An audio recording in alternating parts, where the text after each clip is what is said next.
Hello everyone, my name is Luke, and welcome to the next tutorial for the Promethean Directive. Today I'll be covering what the Turns tab entails and what turns generally look like. So there's a lot of information here, but genuinely the only thing that you will ever need to enter on this tab is adjustments. So if you're on turn 0, which we currently are, it's blank but it'll usually show up as a 0, 1, or 2. Then you put in your adjustment, so let's say that you're spending 20 to buy spies. You put minus 20 in here, and then add a note on what you're spending it on. So I spent minus 20 to hire a spy in the Avon Empire. Or you might have requested a special project from me. So you might have asked me, hey, can I build a canal or something? And I'll give you a quote for it, and then I'll charge you in the adjustments tab. Either I'll put it in or you will, but it should always come with a price in the adjustment and then a note with that price and what it goes for. So you might actually have minus, let's say, 120, which could be hiring a spy for 20, and then it could be minus 100 to uh, start building a canal. And then this will just automatically get subtracted. You see you've got a negative for materials because we haven't selected one of these. And yeah, that's generally all that you need this for. Sometimes you might get to your spreadsheet after a turn and notice that I've added materials. Like let's say you had a resource boom and one of your mines producing extra stuff. That's great. So it's a cell that gives and a cell that takes. Usually it'll be spending money on extra stuff, but there may be bonuses that come in as well based on events that have occurred. And then let's see what else. Everything else here is just an informational tool. So you can see how many free materials you have each turn, how much civilian value you have. So let's actually go ahead and fill some stuff out and then see how this affects the spreadsheet. I'll just go quickly. So mid-tech, we're going to add a city, the grand land of Cityville. We're going to make it our capital and give it like 1,000, 500, 200, 200, 20, and then let's add a few mines, ba-ba-doo-ba-doo. And then go to our tech tree, select a few techs, bada bing, bada boom. Yeah, you see we're spinning that. Let's add some of the higher tech stuff too. And then go to military, and then let's add a fleet that's got value, give it some resupply, and then that should get us fairly well populated. So here you see now that every single one of these column or one of these rows has information. So you've got 4180 free materials right there. You've got 100 tech points that are available, of which you've spent 90 to leave you 10 that are free, and then you're gaining 20 each turn from the city that is producing those 20. Resource income right here, material gain is 200, which comes from your city's production plus the available materials. If we want to hire a spy, let's say, put a spy in the Avon Empire. It'll cost us 5, and then we've already got it accounted for in the minus 20 to hire a spy. Now you see that we are gaining less materials because the spy has maintenance that you have to pay. And then you've got civilian value, which is the sum of our city cost and our mine value, which gets added up right there. And then land area, forgot that. Let's say that you've got a bunch of land. Now that is also subtracted from your free materials and added, yes, is added to your civilian value. And then, yeah, again, all you have to do is adjust the adjustments right here every time that you do something special.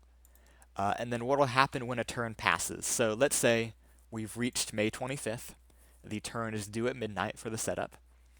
What will happen is I will go into everyone's spreadsheet. I will take this column, Control C, and then Control Shift V, which will turn every formula into a fixed value. If you notice, this used to be a formula. If I undo that, now it's become a fixed value. So this means that these values are all locked in stone now, and then you can run the next turn. This will increase, as I just did on my master document. And then now you've got this is what you're working with if you're in turn 1, which will be displayed here.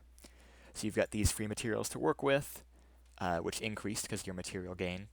You've got the same military value, and then now if you spend more, if we add another ship, let's say, or We can just double this, make it a second one. Now you can see that we've got military spending to bring us up to that much. If you have losses, so let's say your first ship got destroyed on the military tab, then you let me know that you don't want to rebuild it, and I will remove it from your roster and then account for 100,000 of losses. So now we get over to here, you see you've got 100 losses, and this would have also removed that value as it got struck from your registrar of ships.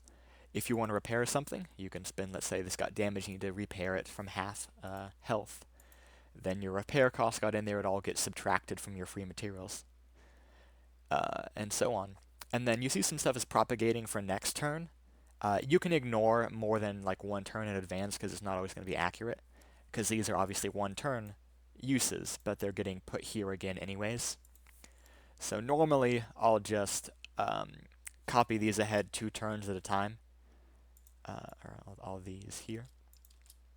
But then as they get fixed in stone, so you can't trust that these are going to predict what's happening next because these are always live values until I do a Control-Shift-V to lock them in stone.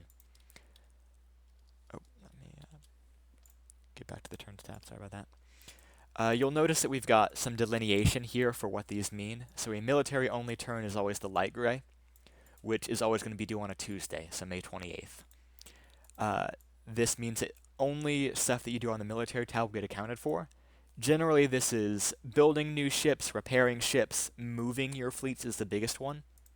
And then battles will also happen on any military turn. Repairs you can do on military turns, any updates and stuff like that. And then a civilian in a military turn is due every Saturday.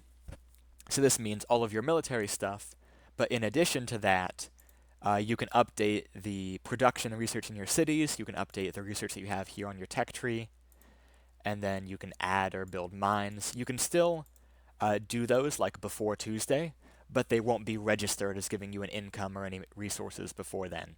So keep that in mind. And then, yeah, once every civilian turn is done, you get your technology and your material to work with. Keep in mind that you've got to have this last for the next 2 turns until you get income again. So make sure that you've got enough spare to use for resupplying your military, or for any repairs you think you might need, things like that. Or you might have special projects that come up where you can invest money in them, and it's good to leave some spare. There are probably going to be independent traders who can offer you loans, or other countries that can do the same.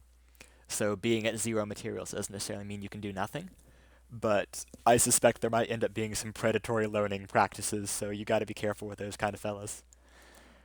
You'll also see that we've got the year is marked. So every week in real life is equal to a year in game, with a spring turn, that's just your military, due on Tuesday, and a fall turn, which is your military and civilian, due on Saturday. Generally, I'll run and process the turns the next morning, certainly for a civilian and military turn on Saturday. These will be run probably between like 9 and 10 a.m. the next morning, Eastern time. So if you still want to make a change and it's like 3 a.m., technically Sunday morning, you can still do it. But yeah, because I'm not going to be awake at that time. So you can put your changes in until then. They don't get locked in until the next morning when I go in and process all this stuff. And then for spring turns, I can't guarantee when this will get processed. It'll either be early the next morning if I wake up super early before work, or I'll just do it once I get back from work at like 6 p.m. Eastern time.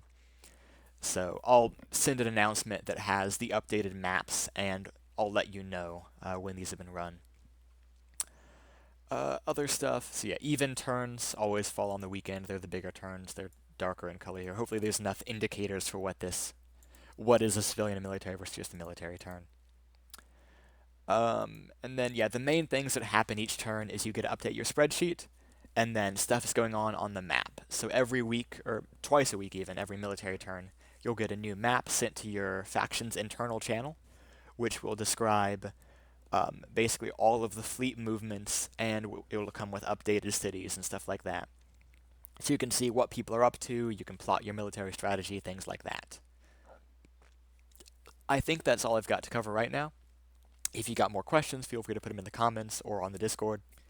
And I'm excited to have y'all. look forward to seeing your nations totally be very peaceful and have only good things happen. Alrighty, have a good one. Bye.